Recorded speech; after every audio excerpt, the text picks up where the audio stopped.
All right, I know you guys have been wondering what happened to the pneumatic can crusher I mentioned there in one of the earlier little videos. We made a little bit of progress, not a great deal. We had a lot of stuff on the go, so trying to get it all done to one time. Here's what we have.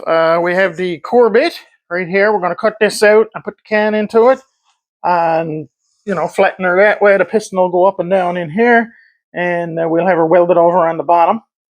Just enough room there to put the can in. Now this is the framing nailer, the boss stitch framing nailer that's going to be providing the power. Wow, that's not easy to say. To flatten the can. What I found though with the cans, a lot of them are this size. But the boys that's making the cans is after getting creative these days, and they're making these big long cans, and some of them are even a little bit longer than this. So we didn't have enough travel in this machine to flatten them, and that's just not good enough. So we kind of fluked into it.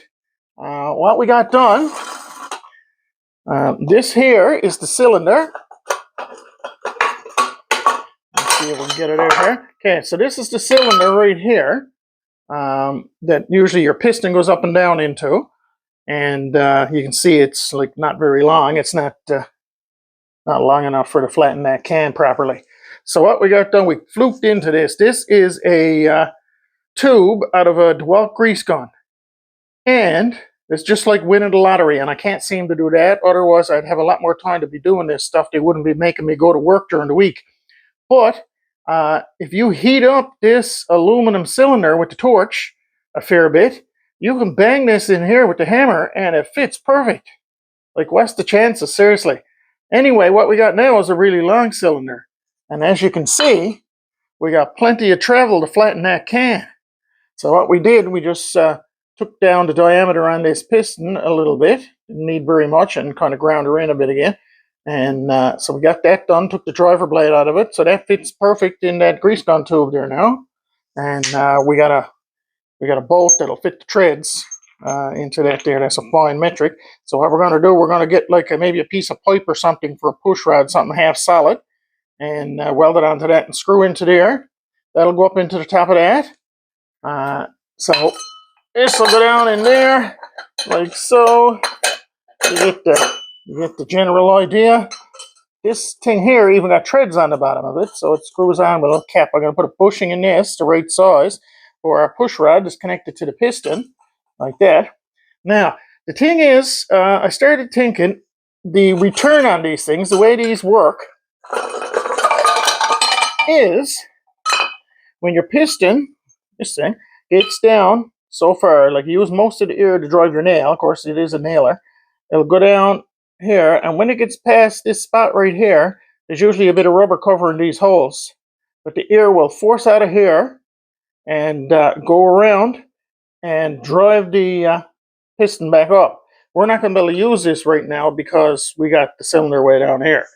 So I kind of toyed with the idea of putting the hole down here and having that run to drive it up, and then I said, well, it might not be enough left. And anyway, while I was getting ready to get rid of the parts of the grease gun that I took this off of here, of course, you notice I'm not throwing it out because we're not into that sort of thing around here. You all know how I feels about that.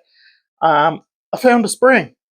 This is the spring out of the inside of this here that pushes the grease in. And it's a lovely spring. It's like really long. It goes right back to here. Full of grease, of course. That would be great for shoving that piston back up. Lots of travel, so it's definitely longer than that can. So what I think I'm going to do, I'll take that.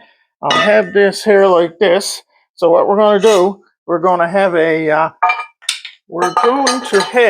push rod coming out. Get in there. The push rod will come out, and I'll make the push rod long enough because we got enough room on the wall. I mean, we're going to mount this on the wall. I got a 10'6" ceiling here. So we will have a push rod come out of that, and we're going to put a washer on the push rod, weld it on. We're going to jam that spring in between there. And that should push our piston back up to the top of the cylinder so we don't have to be fooling with any of that stuff. Also kind of come up with an idea that may work for ejecting the flattened cans. after they're flattened, so you don't have to stick your fingers in there and take them out.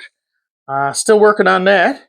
So now you guys don't want to miss this, so you want to keep an eye back and see what's on the go. We may have a few other projects on the go too, but this one here is going to be wicked because it's going to be really satisfying flattening those cans. Throw it out. Oh bye.